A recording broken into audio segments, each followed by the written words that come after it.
streamers that are coming around it. But notice the geometric pattern that I'm getting exactly the same in every temperature, guys. And I've seen it before. I have studied the religions from around the world, from the Hopi to the Cheyenne to the Buddha to the Hindu, and I've seen it, and you guys have seen it too all your life. I have even seen this in a crop circle, and that's amazing to me because you always think of it as symbology, and then you see one of God's greatest creations coming through the universe, and this is emanating from it. Guys, look, you got the same things. You got a center dot, a circle, then the small, almost like a lotus petals around it, then the long ones, then it radiates out into these spirals. Look at that. If that's not a perfect copy of what they call sacred geometry, I don't know what is. Now, I'm no expert on this. I just understand frequency and vibration and things like that, and some of the things they do. But as far as studying sacred geometry, I don't know that much about it. So some of you guys probably know a lot about it. So please feel free to look at these images and come in here and tell me what you think.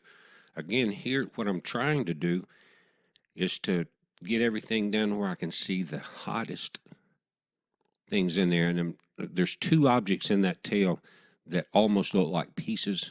Now, if you look at just regular pictures of the comet, that front section is so bright, it dims everything else out. I want to look at it, just bear with me here. I'm looking at it, different images. Notice that eye in the center. Even in the red images, it almost looks like an eye in the center, depending on the exposure. I'm not trying to get that. Even in the green, you see that? It's like an eye. Now, I know it's called ISON. I don't know, guys. It's getting crazier every day, but look at this. It's amazing to see this vibrational pattern emanating from this object coming in. Now, if I go through this, and I'm just going to highlight it, but guys, here, pause these and read them. It talks about the spiral that we're looking at. We're talking about the seed of life and the different religions here that go through it. And I'll show you, but it's amazing to me. Again, we've seen it. I've seen it not too long ago it was somewhere on one video about the new crop circles in the UK. I saw it on one of those, almost the exact patterns. And again, a lot of that's just copy and repetition. And that's not what I'm talking about.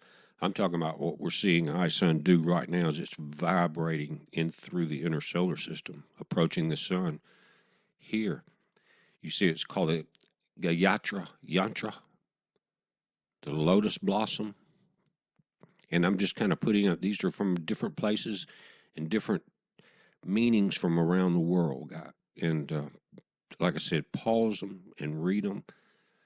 I'm going to look into it again. This is not something I know a lot about, but I've seen videos out there. Some of you guys do know about this. And again, check it out and point us in the right direction on this, because I believe there's a meaning behind everything here, even in the yin and yang. And they're talking about energy and the seeds of life. In each of these symbols, if you look at that, you'll see that it's almost the same thing. A balance representing new life, new seeds of life, an understanding, they say, that goes beyond language, that you can see in some of these geometric patterns. But guys, again, you've got the Cheyenne symbol of the universe, the Hopi Kokopela.